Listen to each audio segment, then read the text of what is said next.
5000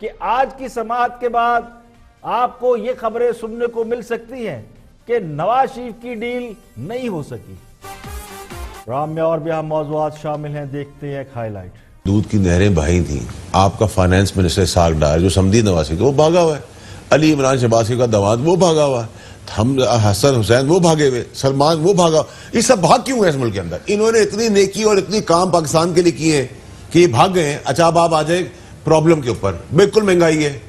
یہ opposition narrative دینا چاہ رہی تھی، مہنگائی جو کی ہے وہ شاید عمران خان نے آ کے 1 سال میں کر دی ہے۔ سب کچھ جو یہاں اکنامک میس نظر آ رہا ہے یہ پی ٹی آئی نے کیا 1 سال میں آ کے، یہ وہ 10 سالوں میں ان کے فیصلے تھے۔ آپ مجھے بتائیں اس ملک میں کیا مہنگائی نہیں ہوگی؟ جو گند سابقہ حکمرانوں نے کر دیا تھا۔ میاں صاحب نے روڈ میپ بنوانا ہے، کون سا روڈ میپ؟ وہ بھائی انہوں نے ایجیٹیشن کرنی ہے، انہوں نے گراؤ کرنا ہے اسلام آباد کا، یعنی فضل الرحمان صاحب نے مدرسوں کے لوگ لانے ہیں، انہوں نے ان کو پیسے دینے ہیں اور ان کو سیاسی پروپیگنڈسٹ دینے ہیں۔ یہ ظاہر ہو رہا ہے دھرنا کا مقصد یہی ہوتا ہے، جس طرح عمران خان نواز شریف سے جان چھڑانا چاہتا تھا، اسی طرح مولانا فضل اور نواز شریف صاحب جو ہے ان کی جماعت جو ہے وہ عمران خان سے جان چھڑانا چاہتے ہیں۔ آپ کے نزدیک چھڑا پائیں گے یہ ایسے؟ آپ کے نزدیک چھڑا پائیں گے ایسے یا نہیں؟ میں امپورٹنس اس لیے دے رہا ہوں مولانا فضل الرحمان کے دھرنے کو۔ دوسری بات یہ ہے کہ فیڈریشن کی جہاں تک بات کرتے ہیں نبیل قبول صاحب، میں سمجھتا ہوں کہ جو کراچی کے حالات ہیں، سر مینڈیٹ تو ان کے پاس ہے نا؟ نہیں مینڈیٹ آپ کا درد میں سمجھ رہا ہوں، لیکن مینڈیٹ ان کے پاس ہے۔ آپ انٹرفیرنس بند کر دینا، کمیٹیاں انہوں نے بنایا۔ ہم نے انٹرفیرنس نہیں کی تو تباہ ہو گیا۔ بارش کا پانی اگر 6-6 فٹ وہاں کھڑا ہے، آہستہ آہستہ لوگوں کے دل میں یہ نقش بٹھا دیا ہے کہ عدلیہ کے جملہ معاملات کا ذمہ دار چیف جسٹس ہوتا ہے۔ افتخار چودھری صاحب نے اور اس کے بعد ثاقب نثار صاحب نے جو اقدامات کیے، تو اب اگر چیف جسٹس بالکل ہر چیز سے الگ تھلگ اپنے آپ کو رکھ لیں۔ اور اب کچھ اہم خبریں آپ سے شیئر کرتے ہیں۔ احتساب عدالت نے چودھری شوگر مل کیس میں مریم نواز اور یوسف عباس کے جسمانی ریمانڈ میں 8 روز کی توسیع کر دی۔ کیس کی سماعت احتساب عدالت نے کی۔ تفتیشی افسر نے عدالت کے روبرو پیش ہو کر کہا کہ چودھری شوگر مل لگوانے کے لیے شریف فیملی نے مختلف جگہوں سے قرض لیا۔ ای ایف ایف انٹرپرائزر نام کی کمپنی سے 3 کروڑ روپے لون لیا گیا، پنجاب کارپوریٹ سے 1 کروڑ لون لیا گیا۔ ان تمام کمپنیوں سے لون کا ریکارڈ مانگ لیا گیا ہے۔ مریم نواز سے تفتیش کے دوران تمام سرمایہ کاری سے متعلق سوال جواب کیے گئے، لیکن مریم نواز اور یوسف عباس نے جوابات نہیں دیے۔ نیب نے کہا کہ ہم نے اسٹیٹ بینک سے تمام ریکارڈ منگوا لیا ہے، ریکارڈ ملتے ہی مریم نواز سے ریکارڈ کا آمنا سامنا کروانا ہے۔ دوران سماعت مریم نواز کی جانب سے نیب کی تفتیشی رپورٹ کو مسترد کیا گیا، جس پر مریم نواز نے کہا کہ نیب کی تفتیشی ٹیم نے کرپشن سے متعلق اب تک ایک سوال بھی نہیں کیا۔ 42 دنوں کے دوران مجھ سے کوئی سوال نہیں کیا گیا، بلکہ ملکی سیاست کے حوالے سے مجھ سے سوالات کیے جاتے رہے۔ مجھ سے سوال کیا گیا کہ میرے دادا نے پراپرٹی کا حصہ کیوں دیا؟ باپ دادا کی جائیداد سے حصہ اولاد کو ہی ملتا ہے، ہمسایوں کو تو نہیں ملتا۔ عدالت نے نیب کی استدعا پر مریم نواز اور یوسف عباس کے ریمانڈ میں مزید 1 ہفتے کی توسیع کرتے ہوئے سماعت ملتوی کر دی۔ وزیراعظم عمران خان سے army chief general Qamar Javed Bajwa کی اہم ملاقات، جس میں مقبوضہ کشمیر اور علاقائی سیکیورٹی کی صورتحال پر بات چیت کی گئی۔ وزیراعظم اور آرمی چیف کی ملاقات کے دوران عمران خان کے دورہ سعودی عرب اور امریکہ سے متعلق دورے کے حوالے سے بھی تبادلہ خیال کیا گیا۔ اور وزیر سائنس اور ٹیکنالوجی چودھری فواد حسین نے دعویٰ کیا ہے کہ پاکستان 2022 میں یعنی 2022 میں پہلا خلائی مشن بھیجے گا۔ فواد چودھری نے فیوچر سمٹ کے 3رے سیشن سے خطاب کرتے ہوئے کہا کہ پاکستان میں سائنسی تحقیق کی بنیاد 1951 میں رکھی گئی تھی۔ اس وقت اسلامی دنیا اور تیسری دنیا میں کوئی ادارہ ایسا موجود نہیں تھا۔ 60 کی دہائی میں پانی پر تحقیقات شروع کی گئی۔ پاکستان دنیا میں پانی پر تحقیق کرنے والا دنیا کا پہلا ملک تھا۔ وفاقی وزیر نے کہا 1988 میں بے نظیر بھٹو کے دور میں پاکستان جنوبی ایشیا کا پہلا ملک بنا جب فائبر آپٹک متعارف کرائی گئی۔ آلو ٹماٹر پیاز بیچ کر ملک کا خسارہ پورا نہیں ہو سکتا، صرف ٹیکنالوجی ہی ایسی چیز ہے جو پاکستان کو آگے لے جا سکتی ہے۔ انہوں نے کہا چین، سنگاپور، ملائیشیا، انڈونیشیا، کوریا اور پاکستان میں فرق صرف ٹیکنالوجی کا ہے۔ وزیراعظم عمران خان کو یاد دلاتا ہوں کہ ان ممالک کا سائنس کا وزیر ڈپٹی وزیر اعظم ہوتا ہے۔ اللہ کرے وزیر اعظم کا یہاں بھی دھیان آ جائے، ابھی تک تو نہیں آیا۔ اور بھارتی حکومت نے نریندر مودی کے جہاز کو پاکستانی فضائی حدود استعمال کرنے کی درخواست دے دی۔ سفارتی ذرائع کے مطابق بھارت کی جانب سے درخواست باضابطہ طور پر گزشتہ ہفتے دی گئی، جس میں کہا گیا کہ بھارتی وزیر اعظم نریندر مودی 20 سپٹمبر کو پاکستانی فضائی حدود سے گزر کر امریکہ جانا چاہتے ہیں، لہٰذا پاکستان کی فضائی حدود استعمال کرنے کی اجازت دی جائے۔ حکومت پاکستان کی جانب سے ابھی تک اس کا باضابطہ جواب نہیں دیا گیا۔ اور سب سے پہلے بات کریں گے پنجاب میں بچوں کے اغوا اور زیادتی کے بعد قتل کے واقعات میں اضافہ ہو گیا۔ وزیر اعلیٰ پنجاب جناب عثمان بزدار صاحب چونیا میں بچوں سے زیادتی اور اس کے بعد ان کے بے ایمانہ قتل نے پوری قوم کو دہلا کے رکھ دیا ہے۔ 1.5 سال پہلے قصور میں ننھی زینب سمیت کئی کم سن بچیوں کو اسی طرح موت کی نیند سلا دیا گیا تھا۔ آج پھر وہی قصور ہے اور اس کے گرد و نواح کا علاقہ ہے۔ اس بار نشانہ چونیا ہے، جہاں بچے اغوا ہو رہے ہیں، قتل کر کے دفن کیے جا رہے ہیں یا زندہ دفن کیے جا رہے ہیں، کسی کو معلوم نہیں۔ اگست میں اغوا ہونے والے بچوں کی لاشیں بھی اگر نہ ملتی جو ریت کے ٹیلوں میں دفن تھی، اور اگر وہاں ریت اٹھانے والے مزدور نہ جاتے تو ان کی ہڈیاں بھی گل سڑ چکی ہوتی۔ پولیس بچوں کو تلاش کرنے کی بجائے ان کے ورثہ کو ادھر ادھر گھماتی رہی، تو اس نااہلی پر سب سے پہلے تو انہیں فارغ کر دینا چاہیے۔ سانحہ قصور کے بعد چونیا کا سانحہ ایسا ہی ہے جس نے پوری قوم کے دل دہلا کر رکھ دیے، کیونکہ اس بار نعرہ ہے ریاست مدینہ کا، لیکن ہمیں ایک بار پھر ڈومیسٹک وائلنس کا سامنا ہے، جس پر سابقہ حکومت نے بڑی مشکل سے قابو پایا تھا۔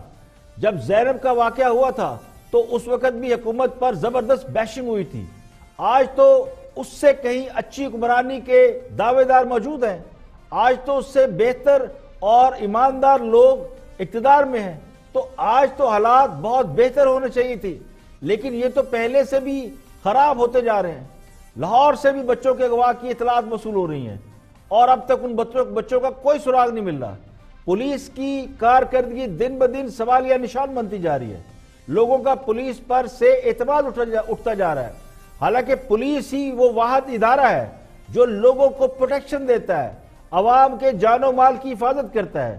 لوگ پولیس کی وجہ سے اپنے بیوی بچوں کو گھروں میں چھوڑ کر کاروباری زندگی میں مصروف رہتے ہیں۔ یہ پولیس نہ ہو تو لوگ آرام سے کاروبار نہیں کر سکتے، اور لوگ سمجھتے ہیں کہ پولیس موجود ہے تو ان کے جان و مال کو کوئی خطرہ نہیں، لیکن تشدد کے پے در پہ واقعات نے وزیر اعلیٰ پنجاب عثمان بزدار کی حکومت پر لوگوں کا اعتماد کم کر دیا ہے۔ اگر حاکم وقت ہی لوگوں کے جان و مال کی حفاظت نہ کر سکے، پولیس کسی غریب کو اے ٹی ایم چور ثابت کرنے کے لیے تشدد کر کے مار دے، صلاح الدین کی بات کر رہا ہوں، اور کوئی پولیس سے تنگ آ کر عمارت سے چھلانگ لگا کر جان کی بازی ہار دے، آبر وسیع کی بات کر رہا ہوں، اور کم سن بچوں کا اغوا ہونے لگے، ان کی ناشیں ریت کے ٹیلوں سے ملنے لگے، تو پھر حاکم وقت کی حاکمیت پر سوال اٹھتا ہے۔ اس کا دامن پکڑنا چاہیے۔ چونیا میں جن کے بچے قتل ہوئے، صرف وہی نہیں، پورا شہر سراپا احتجاج بنا ہوا ہے اور پورے پاکستان کے لوگ سوگوار ہیں۔ چوریا میں تو لوگ مشتعل ہیں اور ہجوم کی شکل اختیار کر چکے ہیں، پولیس تھانوں پر حملے کر رہے ہیں، توڑ پھوڑ اور نقصان کر رہے ہیں۔ اگر ان کے سر پر ہاتھ نہ رکھا گیا، ان کے درد کا مداوع نہ کیا گیا، تو یہ لاوا پھیل جائے گا۔ سیاسی طاقتوں کا یہ کام ہوتا ہے، وہاں کے جو عوامی نمائندے ہیں ان کا یہ کام ہے کہ وہ عوام کے زخموں پر مرہم رکھیں، ان کے دکھوں کا مداوع کریں۔ سوال یہ ہے کہ پولیس اس وقت کیوں حرکت میں آتی ہے جب پانی سر سے گزر جاتا ہے؟ اب کئی بے گناہ پولیس پکڑ لے گی اور ان کے ڈی این اے کراتی پھرے گی۔ پولیس کہتی ہے کہ 9 ملزمان کو پکڑ لیا ہے اور ان کا ڈی این اے کرا رہے ہیں، تو پہلے مشکوک لوگوں کو کیوں نہیں پکڑا گیا؟ کیا پولیس انتظار کر رہی تھی کہ لاشیں مل جائیں اور کوئی قاتل کی گواہی دینے کے لیے زندہ نہ بچے؟ تو وزیر اعلیٰ پنجاب جناب عثمان بزدار صاحب، یہ آپ کا امتحان ہے، قاتلوں کو بھی پکڑیں، نااہل پولیس والوں کو سزائیں دیں اور مقتولین کے ورثہ کے سر پر جا کر ہاتھ رکھیں اور ان واقعات کے سد باب کے لیے ایکشن کریں۔ یہاں پہ لیں گے ایک بریک، اور بریک کے بعد جب واپس آئیں گے اور بھی ہم موضوعات آپ کے ساتھ شیئر کریں گے، ہمارے ساتھ رہیے۔ ویلکم بیک، آپ دیکھ رہے ہیں پروگرام اختلاف رائے اور میں افتخار کاظمی۔ آگے بڑھتے ہیں اور ہمارے کچھ دوست ہیں جن کے پاس کچھ عام خبریں ہوتی ہیں، ان خبروں کو زیر بحث لانا ضروری ہے۔ دیکھتے ہیں کیا فرماتے ہیں ہمارے دوست۔ میپ کیا ہے یہ بتائیں نا ان کا؟ ہاں جی بس ہے کہ میاں صاحب نے کیا روڈ میپ بنائے؟ آپ میاں صاحب نے روڈ میپ بنوانا ہے، کون سا روڈ میپ؟ وہ بھائی انہوں نے ایجیٹیشن کرنی ہے، انہوں نے گراؤ کرنا ہے اسلام آباد کا، یعنی فضل الرحمان صاحب نے مدرسوں کے لوگ لانے ہیں، انہوں نے ان کو پیسے دینے ہیں اور ان کو سیاسی پروپیگنڈسٹ دینے ہیں، اور لیکن یہ وکٹ غلط پر کھیل رہے ہیں۔ میں نے پہلے بھی کہا تھا ناموس رسالت کو استعمال نہ کریں صلی اللہ علیہ وسلم۔ صورتحال یہاں تک ہوئی ہے کہ وہ کہتے ہیں کہ پہلے مولانا فضل الرحمان صاحب سے معاملات طے کیے جائیں 2 اور 2 4 کی طرح، اور سٹیج کہاں لگنا ہے، تقریریں کیا کرنی ہیں، تقریروں کا کنٹینٹ کیا ہے، اور ہماری ریڈ لائن کیا ہوگی کہ اس لائن سے آگے نہیں جانا۔ اب مولانا شہباز شریف صاحب نے اور خواجہ آصف صاحب نے انہوں نے ان کو کہا کہ دیکھیں اگر خدا نہ خواستہ ماشاء اللہ لگ گیا تو حالات بہت خراب ہو جائیں گے۔ تو نواز شریف صاحب نے کہا کہ نہیں، اگر ماشاء اللہ لگ جاتا ہے اس دھرنے کے نتیجے میں تو پھر آپ سمجھیں کہ ہم نے اپنا مقصد اچیو کر لیا، کیونکہ پاکستان پہ پابندیاں لگیں گی اور آزادیاں بحال کرنے کی بات کی جائے گی، اور عدلیہ کے بارے میں کوشچن اٹھے گا، کیونکہ اس کے بعد ظاہر ہے جب مارشل لا لگتا ہے تو پی سی او ججز ایک نیا حلف ہوتا ہے ججز کا، وہ لینا پڑتا ہے۔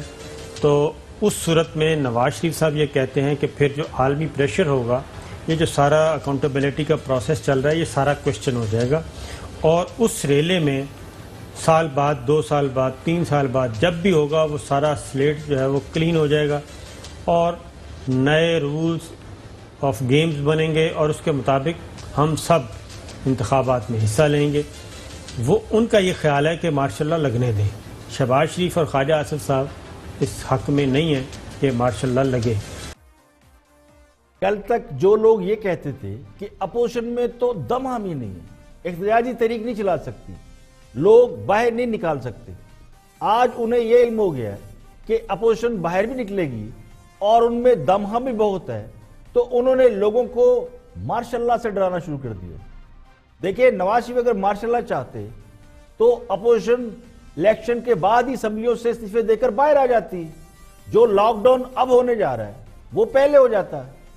اپوزیشن کی تمام جماعتیں یہ سمجھتی تھیں اور اب بھی سمجھتی ہیں کہ الیکشن شفاف نہیں ہوئے، انجینئر تھے، لوگ اس وقت غصے میں تھے، سڑکوں پر نکلنے کو تیار تھے، لیکن جو سیاسی قیادت ہے اپوزیشن کی اس نے کوئی رسپانس نہیں دیا۔ نواز شریف نے کوئی کال نہیں دی کہ سڑکوں پر نکلو، مولانا تو اس کے بعد بھی لوگوں کو سڑکوں پر لے کر باہر نکلتے رہے، اور انہوں نے بہت بڑے بڑے جلسے اور مارچ کیے۔ مسلم لیگ یا پیپل پارٹی میں سے کسی قیادت نے سیاسی حالات خراب کرنے کی کوشش نہیں کی۔ قائدین کی گرفتاریوں کے باوجود کیا کسی سیاسی جماعت نے کوئی ہڑتال کی کال دی، کوئی تحریک چلانے کی بات کی؟ کسی نے بھی نہیں کی، بلکہ کارکنوں نے اپنے تئیں باہر نکلنے کی کوشش کی تو اسے بھی قیادت کی طرف سے روک دیا گیا۔ تو کسی بھی سیاسی جماعت نے سوائے جلسوں کے یا اپنا موقف دینے کے اور کچھ نہیں کیا، کہیں بھی حکومت کی ریٹ کو اپوزیشن نے چیلنج نہیں کیا۔ تو اس کی سب سے بڑی وجہ یہی تھی کہ دونوں بڑی سیاسی جماعتیں جو اقتدار میں رہی ہیں، جن پر بہت ایلیگیشن ہے کہ کرپشن کی یا لوٹ کے کھا گئی، صرف مسلم لیگ نون نہیں، پیپل پارٹی بھی، تو دونوں جماعتیں یہ سمجھتی ہیں کہ اگر سیاسی انتشار بڑھا تو جمہوریت کی بساط لپیٹی جا سکتی ہے اور تیسری قوت کو مداخلت کا موقع مل سکتا ہے۔ تو اپوزیشن جماعتوں نے صرف جمہوری سسٹم کو جاری رکھنے کی خاطر کوئی مزاحمت کی تحریک نہیں چلائی، حتیٰ کہ اس بات پر اتفاق تھا کہ الیکشن شفاف نہیں۔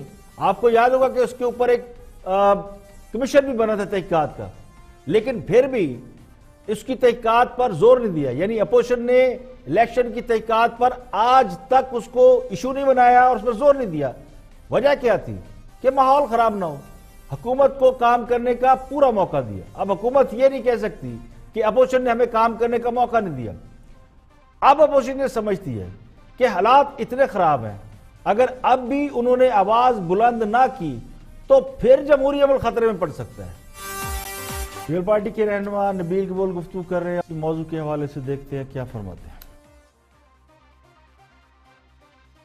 یہ ظاہر ہو رہا ہے ڈرنا کا مقصد یہی ہوتا ہے, جس طرح عمران خان نواز شریف سے جان چھڑانا چاہتا تھا, اسی طرح مولانا فضل اور نواز شریف صاحب جو ہے ان کی جماعت جو ہے وہ عمران خان سے جان چھڑانا چاہتے ہیں. آپ کے نزدیک چھڑا پائیں گے یہ ایسے؟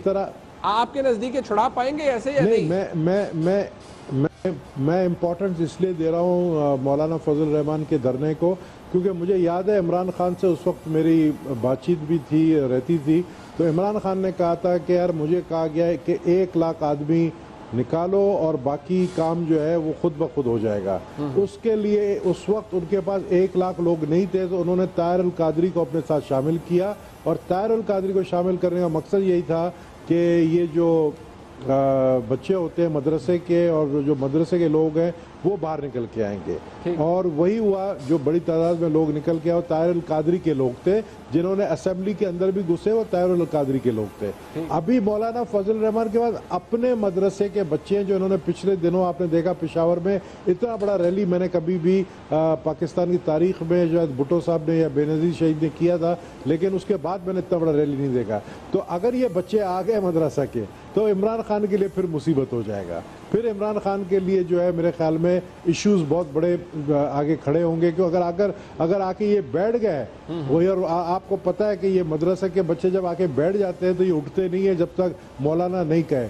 تو پھر مجھے آگے آنے والے دن جو میں تو بار بار یہ بات کہہ رہا ہوں کہ 2020 میں مجھے عمران خان اپنی کرسی پہ نظر نہیں آ رہے ہیں, اور اس کی وجوہات مولانا فضل الرحمان صرف نہیں ہے, اس کی وجوہات بہت سارے ہیں. تو میں سمجھتا ہوں کہ عمران خان صاحب بھی اب سمجھ چکے ہیں کہ معاشی حالات بھی ایسے ہو گئے ہیں, انٹرنیشنلی حالات ایسے ہو گئے ہیں, اور پھر اگر ہم پیپلز پارٹی والے کہہ رہے ہیں کہ آپ قدم بڑھاؤ مولانا فضل الرحمان, ہم آپ کے ساتھ ہیں. اس کا فیصلہ کل ہم کریں گے کہ ہم اس کے ساتھ نکلتے ہیں نہیں نکلتے. کل ایک میٹنگ ہے, کل فیصلہ ہو جائے گا, پتہ چل جائے گا. ویسے عمران خان صاحب کو اگر آپ 2020 میں نہیں دیکھ رہے تو پھر آپ کیا دیکھ رہے ہیں؟ یہ سوال آتا ہے میرے پاس, آپ کیا دیکھ رہے ہیں پھر؟ تو اس کا جواب یہ ہے 2020 میں دیکھ رہا ہوں کہ اسی قومی اسمبلی کے اندر ان ہاؤس تبدیلی میں دیکھ رہا ہوں.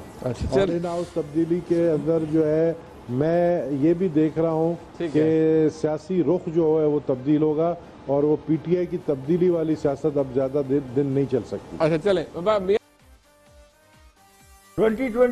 یعنی 2020 حکومت کے لیے کافی مشکل سال لگتا ہے. پہلے حکومت اپوزیشن کو نہیں دیکھنا چاہتی تھی, اب اپوزیشن خان صاحب کو اقتدار بھی نہیں دیکھنا چاہتی. پیپلز پارٹی کی تو خواہش یہ ہے کہ نئے انتخابات تک نوبت نہ جائے اور پارلیمنٹ کے اندر یعنی ودن ہاؤس ہی کوئی تبدیلی ہو جائے. تو اس کا ایک ہی طریقہ ہے, وہ یہ کہ خان صاحب کے اتحادی خان صاحب کا ساتھ چھوڑ دیں تو نمبر گیم میں حکومت بدل سکتی ہے.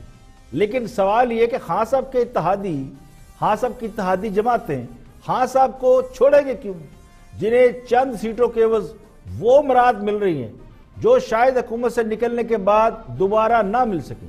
تو وہ جماعتیں خان صاحب کا ساتھ کیوں چھوڑیں گی؟ M Q M, Muslim League کاف اور B N P Mengal group, Akhtar Mengal group, ان تمام جماعتوں کا حکمران جماعت سے الائنس ہے, اور یہ الائنس پر مشتمل ایک حکومت ہے, اور اس کے پیچھے اسٹیبلشمنٹ کے کھڑے ہونے کا تاثر ہے. نواز شریف اور مولانا فضل الرحمان اگر اسلام آباد لاک ڈاؤن کرتے ہیں اور کامیاب ہو جاتے ہیں تو یہ اسی صورت میں ہوگا جب طاقتور حلقے خان صاحب سے ناراض ہو جائیں. تو ابھی تک تو خان صاحب نے کسی ادارے کے ساتھ کوئی لڑائی نہیں کی, نہ ہی لڑائی لینے والا کوئی کام کیا ہے. تو ان کی اتحادی جماعتوں کو بھی ایسا کوئی اشارہ نہیں کہ جس کی وجہ سے وہ خان صاحب سے الگ ہو کے بیٹھ جائیں. اب ایک ہی بات رہ جاتی ہے, وہ ہے پرفارمنس اور گورننس. چونکہ پرفارمنس اچھی نہیں ہے اس لیے کچھ لوگ ضرور پیچھے ہٹ گئے ہیں. اصل امتحان اس وقت ہوگا جب امپائر نیوٹرل ہو جائے گا اور سیاسی جماعتیں میدان عمل میں ہوں گی. پیپلز پارٹی اپنا الگ سیاسی کھیل کھیل رہی ہے. انہوں نے دھرنے سے الگ کر کے خود کو تیسرے آپشن کے طور پر علیحدہ کر لیا ہے. وہ نئے انتخابات کی بجائے